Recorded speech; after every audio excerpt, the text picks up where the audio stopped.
Hello, Culture Matters podcast. I am so excited to introduce you to our guest. Before I do that, here's a quote just for this episode. The meeting of two personalities is like the contact of two chemical substances. If there is any reaction, both are transformed. Carl Jung. I was sitting on a plane not too long ago, and there was a meeting of minds and a chemical reaction of excitement for me, of motivation, and of curiosity and learning. And our guest today, I got the absolute pleasure to have a deep discussion with and learn more, period, or exclamation mark. Mm. For many years, our guest has been a mentor, a doctor, uh, a listener, a teacher, not only in the United States of America, but internationally, an author of 11 plus books and hundreds of articles, a theorist, which we'll be getting into today, leading research around seasonal affective disorder, which have you ever heard of the blues or the well, I guess we'll get into that. SAD, author of The Gift of Adversity, Poetry RX, and an accomplished psychiatrist. Dr. Norm is here today to enlighten us on a variety of topics. And I'm so excited, very nervous and excited to introduce you to a good friend, a new friend, and someone that speaks and advises and coaches executives and all those of all walks of life. Teacher at Georgetown, and gosh, I feel like there's more I should say, but I guess thanks for coming on the show, Dr. Norm. Well, it's just wonderful to be here, and I appreciate your invitation. The early motivations. You're in South Africa.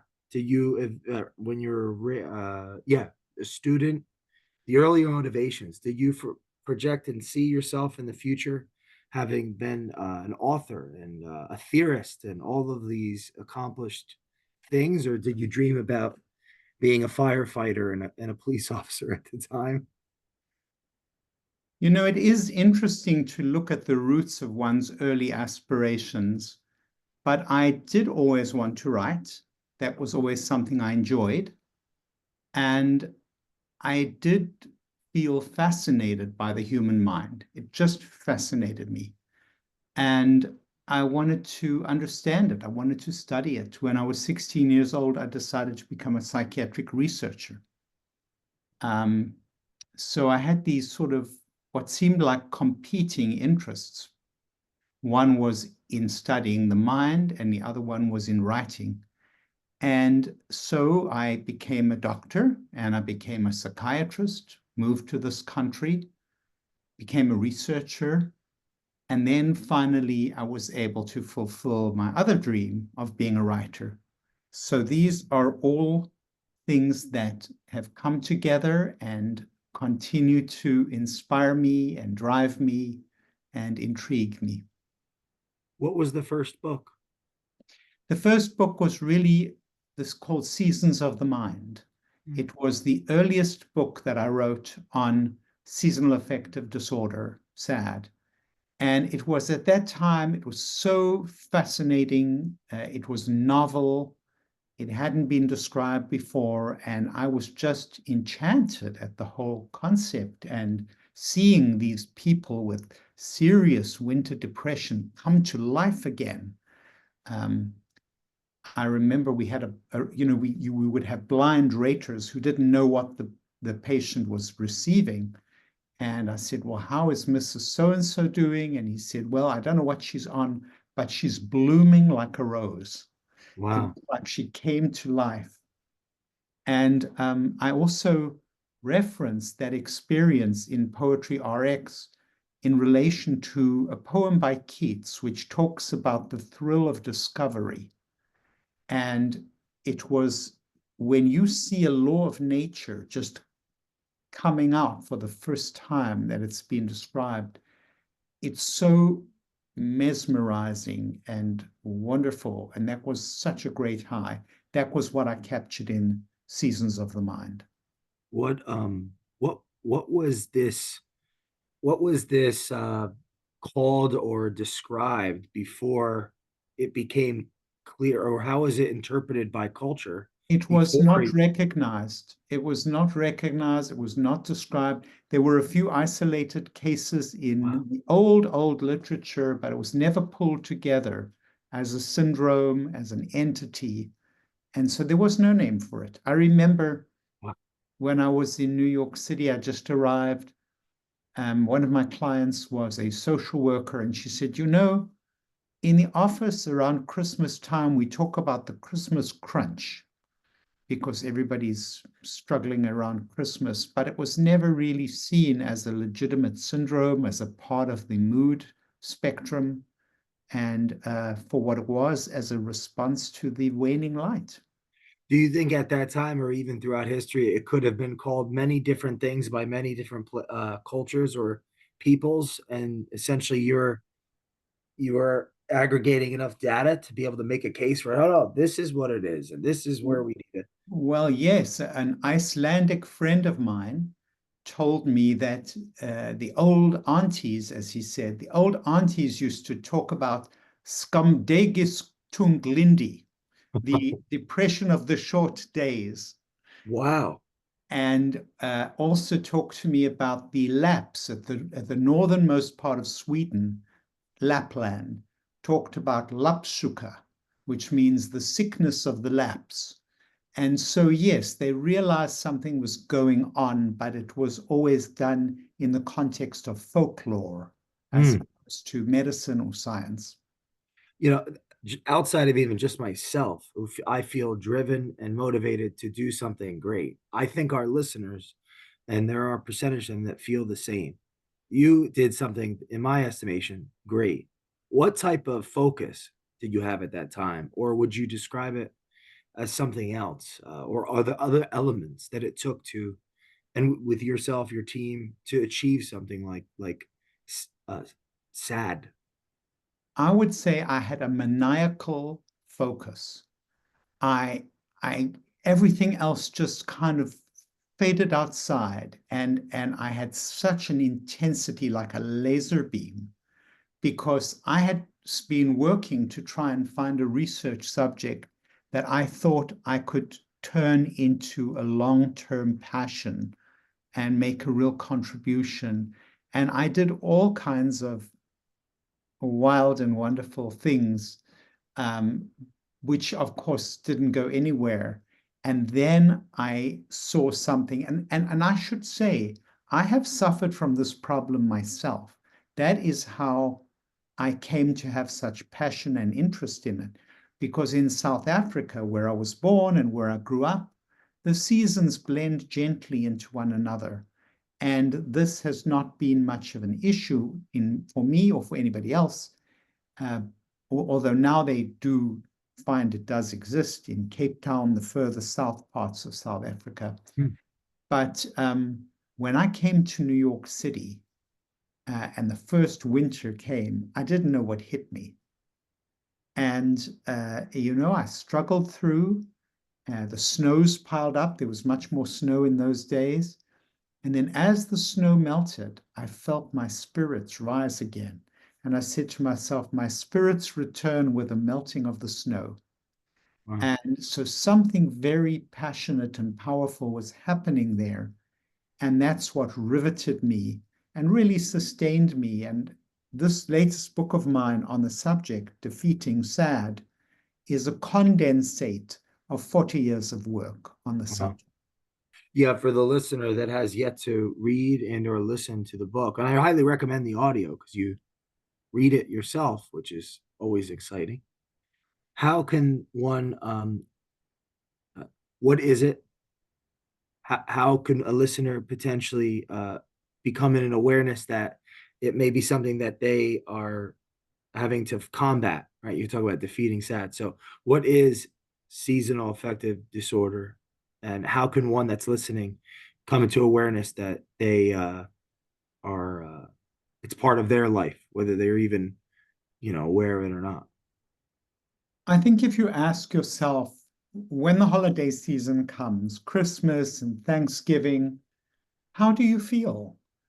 Do you feel like joining the great celebration, or do you really feel like withdrawing, being by yourself, not being bothered by things? Does your energy decline? Does your work slow down? Do you need more sleep?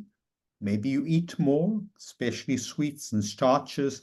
In other words, there's a predictable cluster of symptoms Mm. that constitutes this particular syndrome. And you talk about in the book light, this conversation around light. Uh, can you elaborate?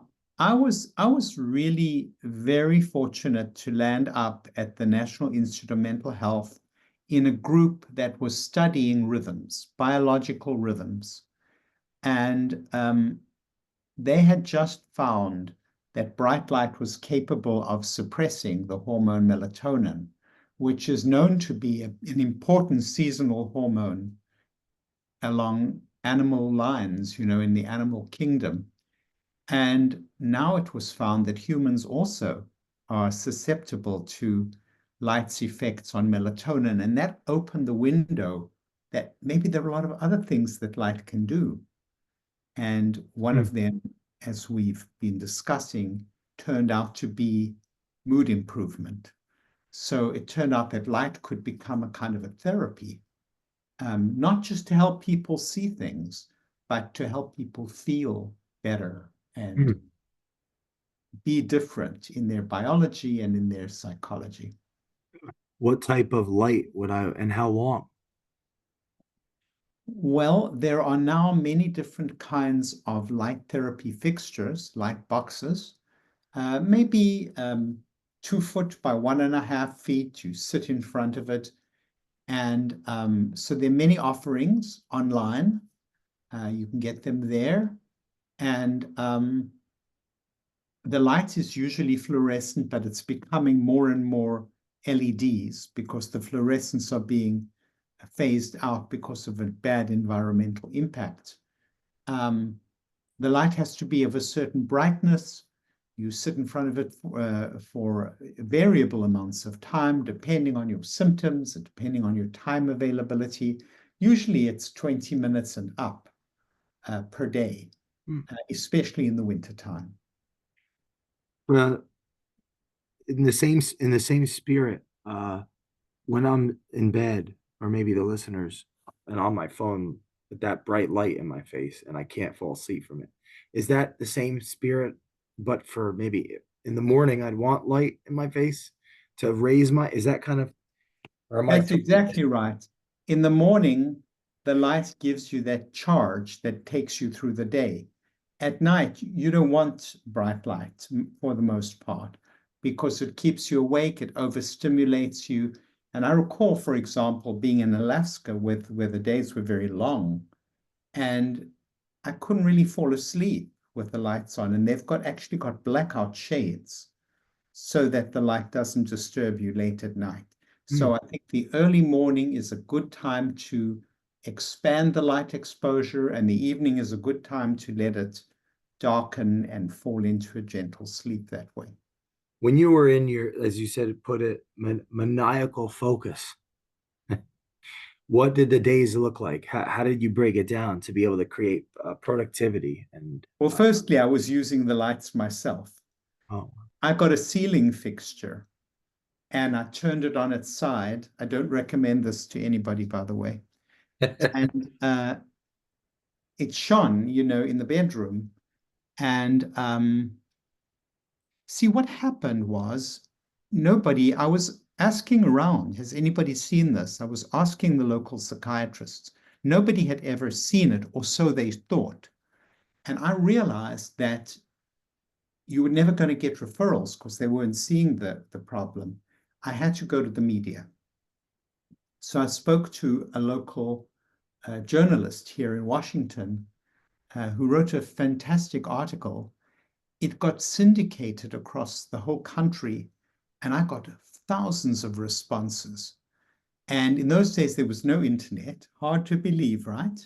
no Wow. internet. And so what happened is I had them complete forms, and I got these thousands of forms coming back. And when the same kind of story, come October, I am less energetic, I need more sleep, I overeat, I crave sweets, I feel depressed, my work suffers, my relationships suffer. Again and again and again. And I thought, wow, we've got something real here. Mm. Because they're all saying the same thing and they don't know each other. And that's when the maniacal focus kicked in. I thought, wow, you mustn't lose this kind of opportunity. It doesn't happen more than perhaps once in a lifetime of a Wow. researcher. So I sort of, I would say, make hay while the sun doesn't shine. What was the feedback after the best? You started having clients, those that serve with this solution. Well, at first, colleagues were quite skeptical and they made jokes about it and they thought that it was kind of silly. But then more and more, they began to realize they had the problem. One of the psychiatrists I had initially surveyed to see if he knew of anybody said, "Oh, no, no, I've never seen that." And then by the end of that winter, he said, "I need the lights myself. I'm using, if you don't know what to look for, it's hard to find it. Imagine you've lost something, but you don't know what it is. You'd have a hard time finding it. You don't know its shape, you don't know its size, you don't know its color. It's only when you know what you're looking for that the discovery becomes easier. When your colleagues were doubting you, was that a gift of adversity in a sense? It was a gift of adversity, absolutely. Um, because what the gift there was is that if you have a conviction and you have a desire to pursue something and you believe it and you have evidence to believe it, don't let the naysayers throw you off your course, Mm. hang with it, Wow. hold fast to dreams, in the words of the poet. Were you always a poetry student, or did that come later? I always loved poetry. I always found it meant a lot to me. And I had collected over time poems that helped me in one way or another. But then I was talking with a friend on the phone, and he'd just suffered a serious loss. And he was a man steeped in the arts. And he said, "I don't know how I will ever recover from this loss." I said, losing is an art. And like any art, it can be developed. And he said, "Have you heard that poem before?" I said, "No, what poem are you talking about?" He said, "One Art" by Elizabeth Bishop. And he said, "Here, I'll read it to you." Wow. Pulls it off the shelf and starts reading. "The art of losing isn't hard to master. Some things seem filled with the intent to be lost, that their loss is no disaster." And he went on and on and on. And by the time he finished reading it to me, I could feel his mood rising. I could feel the energy coming back. And I felt elated. And I thought, wow, this is what poetry can do. This Mm. poetry can actually affect how you feel and what you think. And then I started to collect, you see. I'm a collector. Like I collected those various patients with SAD, the people with SAD. I put together a group of them, and then I could start making a story out of it. And so here I put together a group of poems, and I asked my clients, my patients, "Have you had a poem that really influenced you?" And they came to me with poems and Wow. stories, and I had some of my own. And so I produced this book, Poetry RX, How 50 Inspiring Poems Can Heal and Bring Joy to Your Life. And I had there was a wonderful journalist at the New York Times, New York Times, Jane Brody. She wrote a column called Personal Health for many decades. She was a brilliant writer.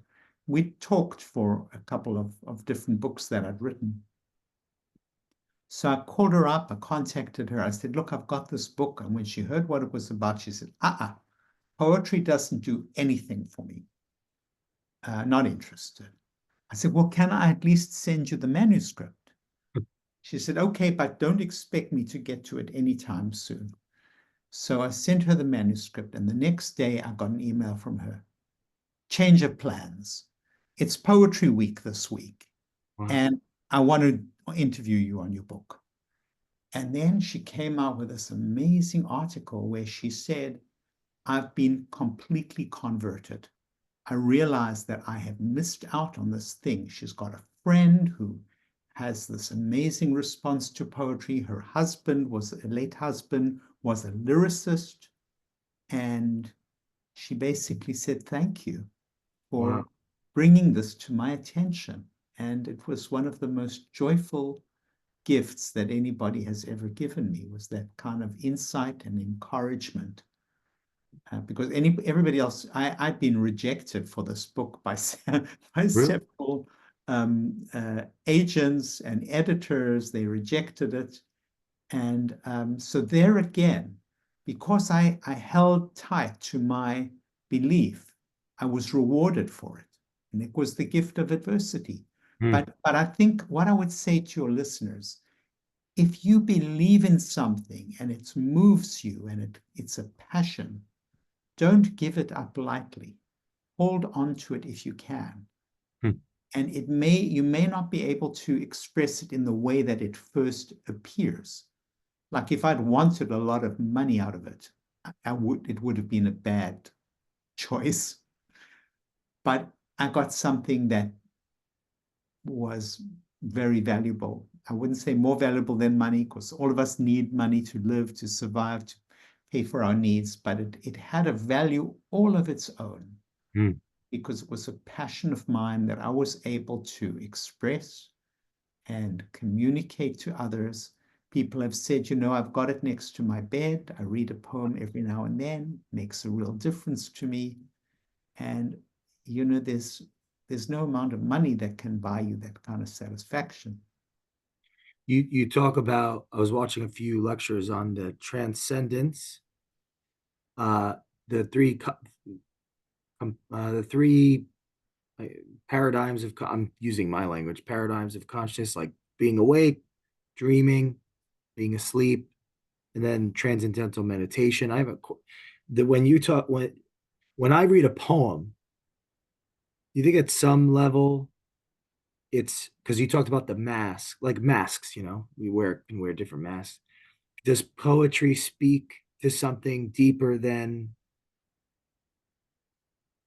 consciousness, or I'm thinking like a visual I had in my head, that if that guy, he read the poem and then it's almost like it broke through to another level, or the woman had like someone has an epiphany, or it's like a distillation of All truth. right. So I'm going to read you, if I may, a Sure. short poem. And this one just comes to mind. There are a couple that I could read you, but this one comes to mind. Well, the one I must read you is by Emily Dickinson, who's very brilliant, and it's called Hope is the Thing with Feathers.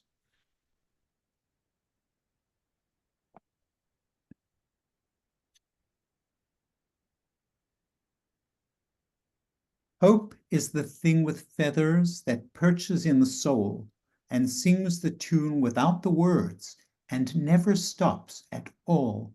And sweetest in the gale is heard, and sore must be the storm that could abash the little bird that kept so many warm. I've heard it in the chillest land and on the strangest sea, yet never in extremity it asked a crumb of me. Hmm. So, the idea, how do you describe hope? She sees it as this little bird. And the little bird is so generous because it fills your heart with joy, because it sings the song without the words, and it never stops. It keeps on going, and it's sweetest when it's in the storm, when you need it the most. You know, and it never asks anything of you, but it gives you everything, the hope Wow. to go on. So I mean, you know, that's just such a short little thing.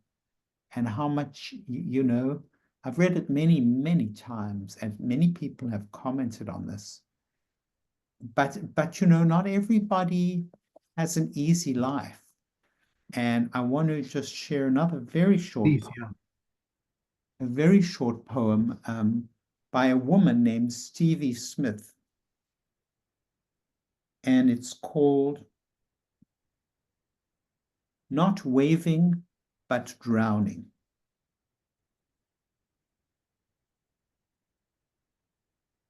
And I want to warn you ahead of time that it's going to seem very weird.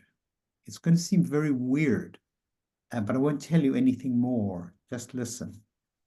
Very short. Nobody heard him, the dead man, but still he lay moaning. I was much further out than you thought, and not waving, but drowning. Poor chap, he always loved larking, and now he's dead. It must have been too cold for him. His heart gave way, they said. Oh, no, no, no, it was too cold always. Still, the dead man lay moaning. I was much too far out all my life, and not waving, but drowning. This is a poem that this brilliant woman wrote shortly before attempting suicide at the office. She was depressed herself, and she must have felt very lonely and very uncared for. Wow. And so the story is here, but the idea is, you Wow. know, she says, the dead man lay moaning. Well, nobody who's dead can moan. It's ridiculous. It's surreal. But imagine a movie where somebody is lying down there and you hear the voiceover of this man.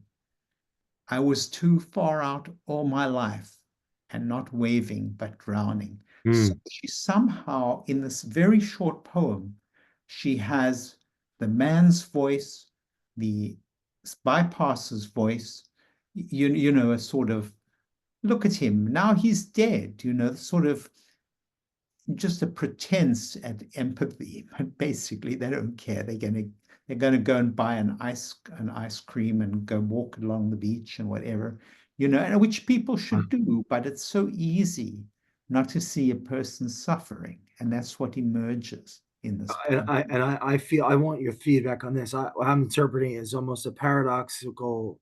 I could be the happiest, jovial, not waving but drowning, like maybe right next to you, up close to you, and the life of the party, even or the most engaged worker in the office, but kind of detached from myself, and that's what I have. What I Yeah, if I may say, you're right. You could go home thinking that I was the happiest person there, and all the time my heart was breaking. Yeah, poetry's this is even helping me because I've tried to get. You probably get this a lot. I've tried to get into it because I feel pulled to want to explore, uh, and then I don't. But this is a great reminder, and your book is definitely on the list. Well, good. I'm glad because it can be a little tricky, but sometimes when you just make that little bit of effort, then it's like you've turned the key in the lock and the lock Mm. opens up, and this wealth of gems suddenly becomes accessible to It you. seems like a puzzle to wisdom in a sense for me. Yes, Even it just that is. one, whatever we would call that. What do you call that? A metaphor of this It is, drowning? no, it's a key to wisdom. It's like a puzzle where you put the pieces together and all of a sudden you get this amazing experience of completeness in such a little gem of of You know science. how people that like math and equations and things, that they're drawn to doing those types of exercises. Were you drawn to people in that way in your, because you said 16 and your adolescent, were you drawn to people like, you know, the Well, it's puzzles funny that that you ask that because you told your story about sitting on a plane, and I was sitting on a plane. I don't know, was it late at night? I think it was late at night. The plane had been delayed, and there was a seat next to me. And when were we ever going to get off? It wasn't clear. All of a sudden, the sky comes, like a cyclone of energy, and puts his bag here and his bag there, and bangs into the seat. And I'm sort of sitting there, and I like to think I'm open to people, but I don't go gushing all over people. And and slowly we started to talk, and I started to let you know a little bit more about me, and you started to let me know a little bit more about you.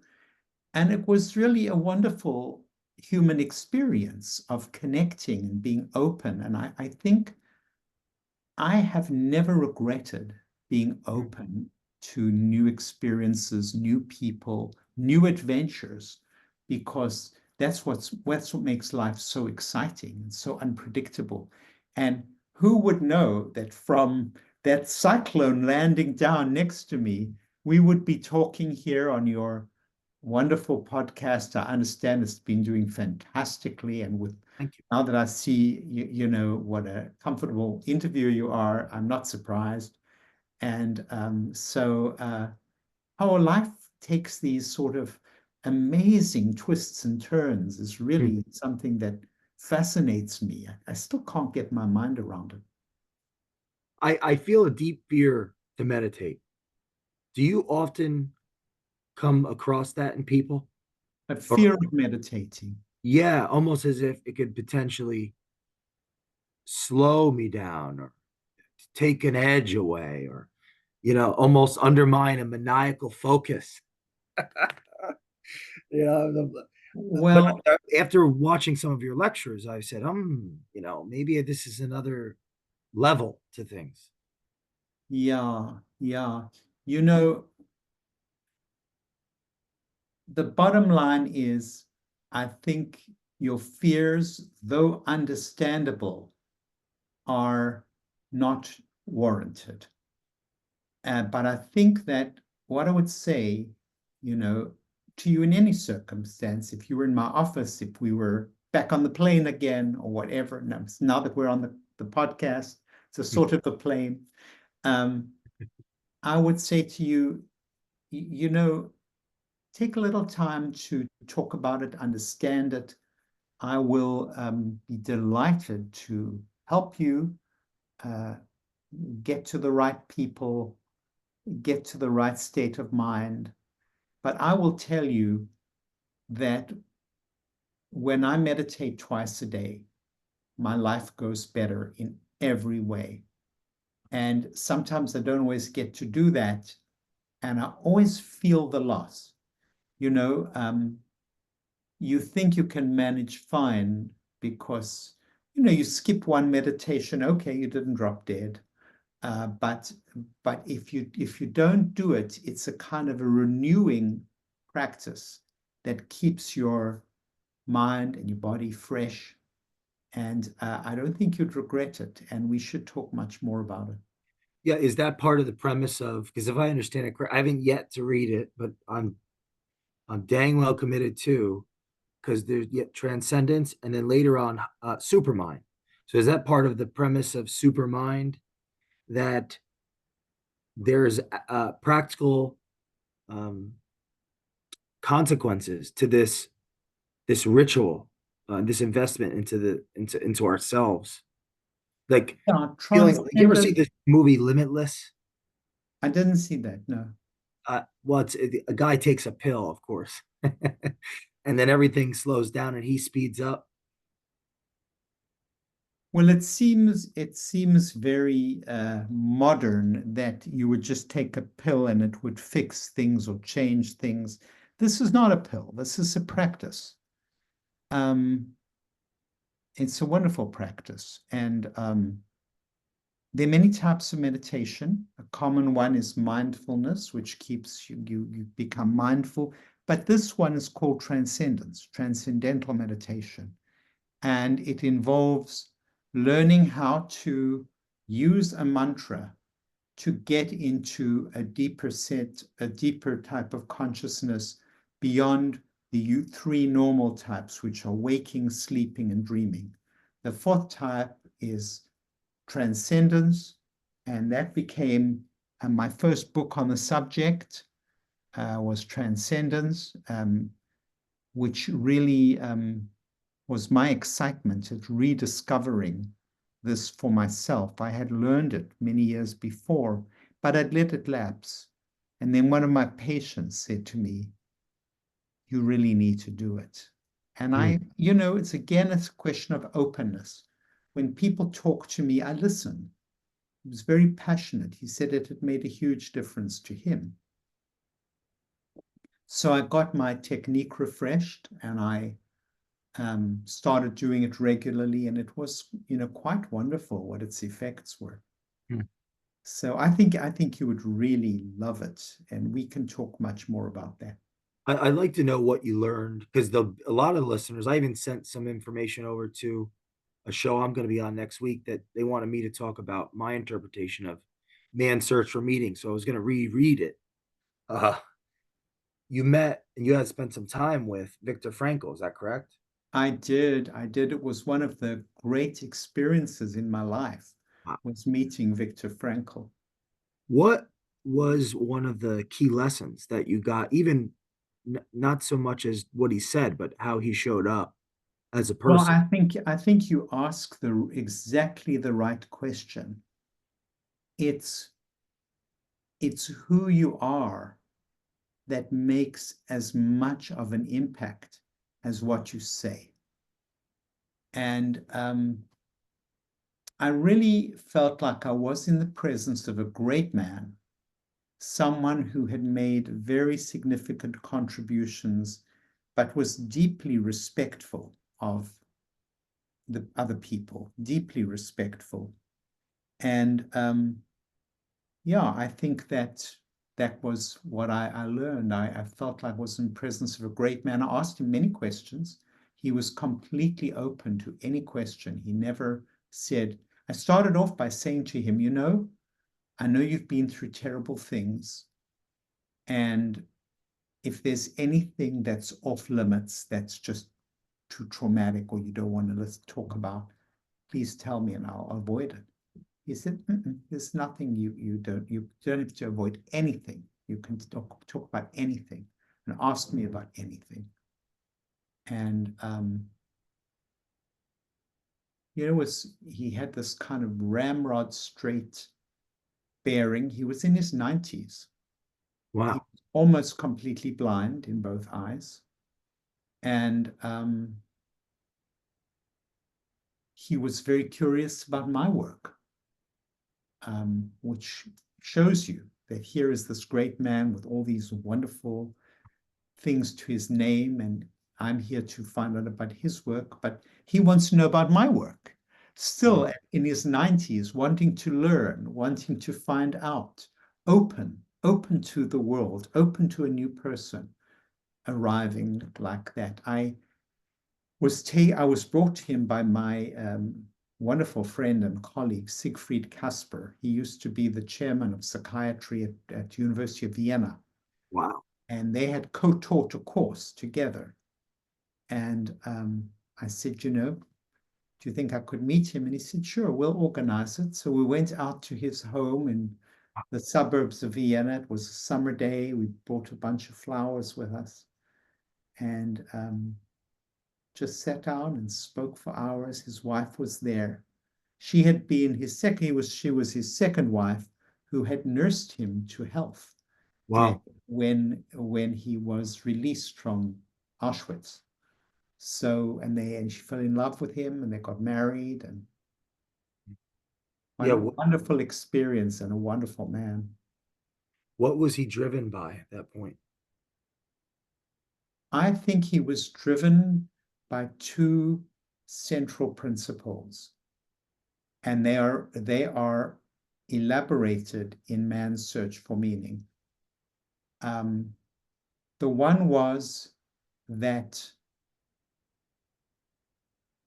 you can have everything taken away from you except for one thing, the right to choose how you want to act in any given circumstance. That was the one thing.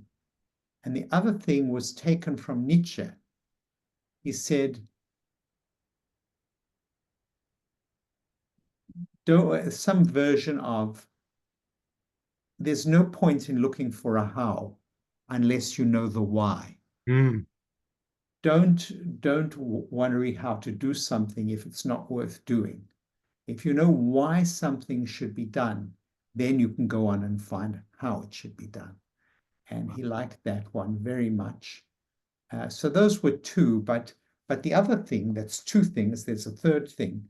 The other one is that one of the most important things that sustains us in our lives is the search for meaning. Finding something that's meaningful to you. If you've got something that means something to you, that'll be a driving and sustaining force in your life. Mm. Did that interaction inspire the gifted adversity at any level, or was it I mention him in The Gift of Adversity as one of my heroes.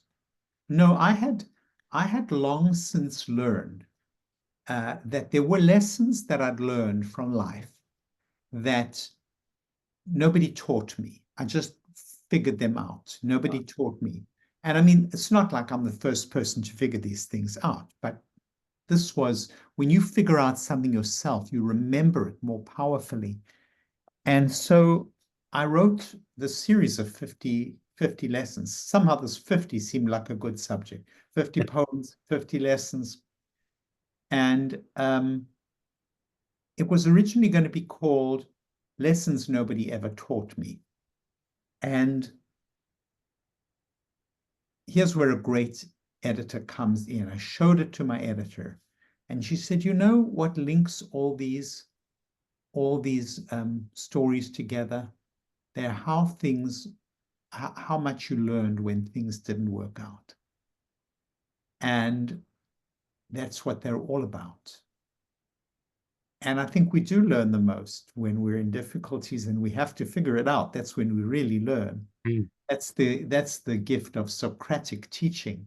You pull it out of the person. You don't tell the person. You ask a question that elicits something so that the person's own brain pathways have been activated to come up with the answer.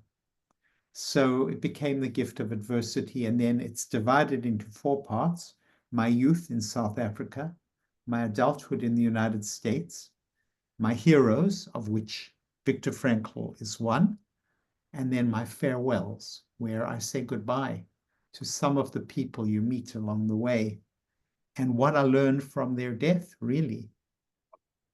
Because I think when somebody dies and when you're with somebody when they're dying, then you get a lot out of that process. It's strange. You wouldn't think so, but you do. You know, my grandfather was living with us when I was 13 years old, and he was dying of cancer, and nobody wanted to go near him. It was like, we don't want to go anywhere, it's yucky, and we don't want to go anywhere close to him. And somehow, this was a man who was very distant and removed all my childhood. But somehow I would come and sit by his bedside and talk with him, and he would have now all the patience in the world to tell me about the olden days and how it was coming to South Africa and all these things. And he was really delighted that somebody was asking him ordinary questions about his life and not, you know, have you had a bowel movement today and how did your stomach work and whatever, that you feel you have to focus on the person's illness. He was wanting to just talk about himself as a human being.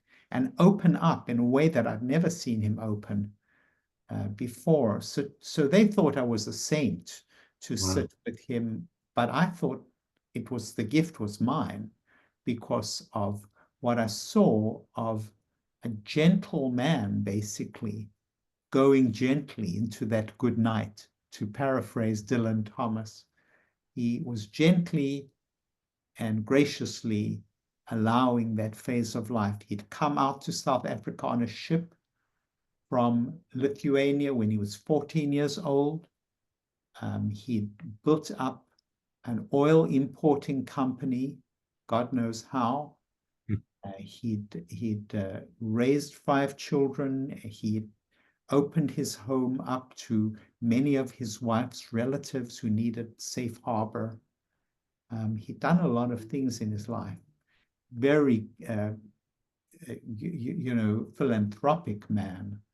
And here he was, just reduced down to his last elements.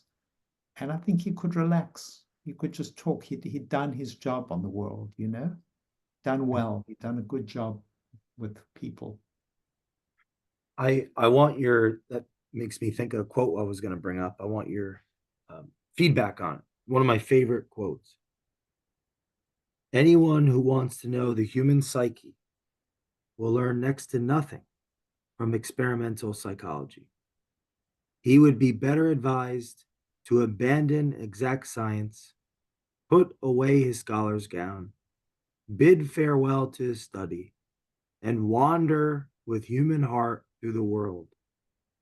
There, in the horrors of prisons, lunatic asylums, and hospitals, in drab suburban pubs, in brothels and gambling halls, in the salons of the elegant, the stock exchanges, socialist meetings, churches, revivalist gatherings, and ecstatic sects, through love and hate, through the experience of passion in every form in his own body, he would reap richer stores of knowledge than textbooks a foot thick could give him. And he will know how to doctor the sick with a real knowledge of the human soul. Carl Gustav Jung. You ever heard that one before? I never heard that one. No, it's an amazing quote. Of course, I disagree. I agree with half of it, but it's set up as a sort of dichotomy, it's either you're doing this or you're doing that. So stop doing this and start doing that. I think wisdom comes in many different ways, and this is one way to get wisdom, and there are other ways, and I think the scientific method has really delivered very extravagantly on its promise. It's done wonders for people in every sense. And the anecdote, which is what he's talking about, because these are anecdotes that you pick up. And I don't say they are without merit or without wisdom attached to it, but they can't really be subjected to scientific scrutiny. They can't be falsified. One test of a hypothesis. Can you construct a test that will make it false? When we first started with the light therapy, we subjected it to many studies. And people said, well, it could just be a placebo. And then we said, well, what can we do that is a control for this treatment? And many different controls were created until even the biggest skeptic agreed this is the best control. They took an ion generator and actually deactivated it so that it basically just buzzed and did nothing. And they compared it to light therapy. But it was very plausible because they said ions, and ions make you feel better, and you get ions with waterfalls and on the beach, and these are places you feel great. So they made it very plausible. And it obviously did not beat light therapy. So if we hadn't had those controlled studies, the whole discipline wouldn't be where it is now. If I just had said this works, and I know it works, I've said it 100 times, that wouldn't have cut the mustard, as they say, that wouldn't have done the job, because that's just anecdotal and subject to subjective distortion. You think it's going to work, or you think it works because of this, but you could be wrong. It's easy to fool oneself. I I originally wanted to read that in the beginning of the show because it's one of my favorites. And then I was, of course, preparing and I thought that would be a bit rude, frankly, to read that in the beginning because you're so esteemed at what you do. And then after you, so I read the other quote, which I read at the beginning, because I could see how that long quote could be interpreted in a way I wouldn't want to interpret it. But then when you shared this story of grandpa and being with him, it made me want to share because I Yeah, think that's a great uh, synthesizing of this dichotomy that you because we can end up in these binaries, right? This or that. well, So, I'm a practicing therapist and coach. I deal with every kind of person who comes my way, who comes into my practice. And I try to be very open-minded. And I've seen people just do wonderfully on a one-on-one basis, So I'm a great believer in the power, and I think my life experience, which is what Jung is talking about, my life experience stands me in good stead there, because I've seen people in so many different situations. I've delivered babies in hospitals in South Africa under very strained circumstances. I've treated people in the homelands of the Transvaal in South Africa. I've done all kinds of wonderful things. Namibia, I worked in Namibia and here and there and everywhere. And going to a field clinic where there's almost no equipment or drugs, and you just have to do the best with what you've got. Administered anesthesia, God help the patients who are on the other side of it. But delivered babies. I mean, I thank heavens for all those experiences. They've deepened my understanding of the human condition. So I'm really with him on that side of the equation. Where I'm not with him is his repudiation of science, laboratories, and systematic study. I think he fell short there. I in closing, I want to thank you for your wisdom today, and I'd like because we have a lot of listeners that are high performing entrepreneurs, executives. I know that is an avatar of a person that you do actually help this day. For those that are listening that may never have had someone like yourself with the life experience, credentials, and passion to serve entrepreneurs, executives, and they've never worked with anyone, what's your strongest argument for how that can help them with their business, their expertise, their life as a whole? What would be your strongest argument? Well, my method is always collaborative. So I'll sit down with someone and I'll try to understand what's the issue, what's the problem, what would they like to see happening. So they're basically telling me where they want to go, where they want to end up. I'm not telling them. And then we talk together about what's worked, what's helped, what has blocked you, what has been the problem. So really, they've got a companion, an educated companion and collaborator, assisting them step by step to accomplish what they want in their lives. And if they find it's not working for them, then we shake hands and we move on. And if they find it's working, some people stay on for variable amounts of time, as long as something is helping, and that's got to be something that's that's mutually agreed upon. Somebody say, this is really helping me. I say, great, well, let's keep going.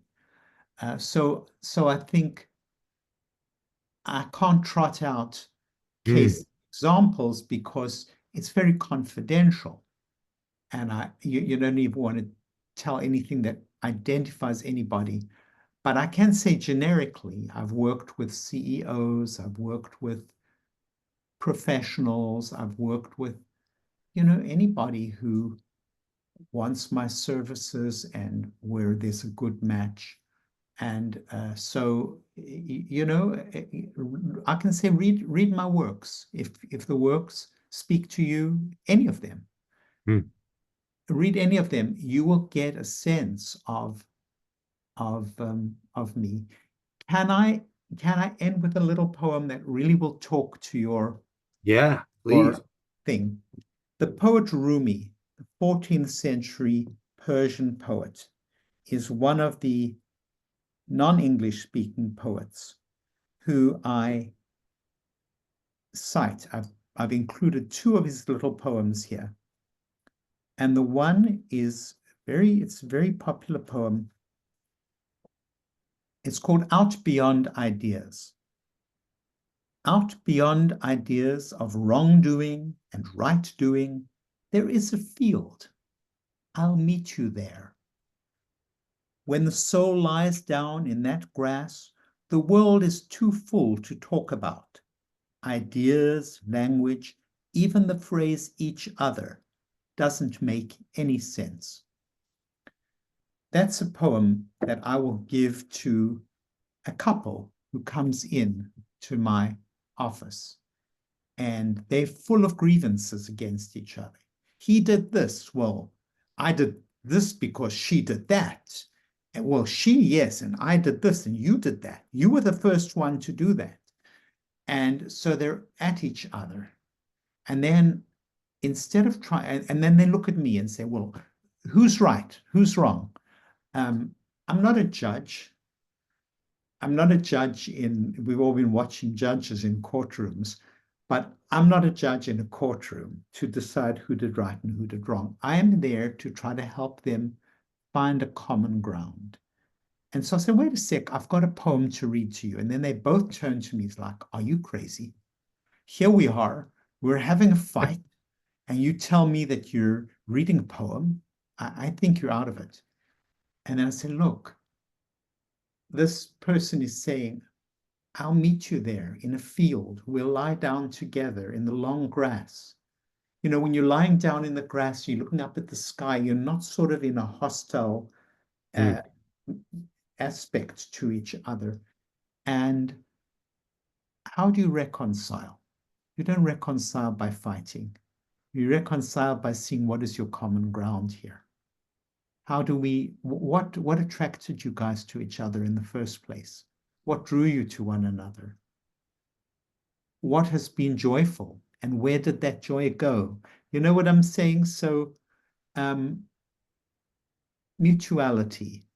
I will try and build consensus, whether it's with me and my client or with a client and his or her spouse or partner. That's what gives me a lot of pleasure. Dr. Norm, I'm grateful for this opportunity to spotlight your wisdom and share your books with our audience. I challenge the audience to look into the various great texts that you've put into this world. And I hope that we can do this again in the future. Thanks for coming on the show. Well, thank you for landing in that seat on the plane, because I have greatly enjoyed and benefited from your energy and your good nature and your wisdom. Thank you. Thank you. Thank you all for listening, and we will see you next time on the Culture Matters podcast.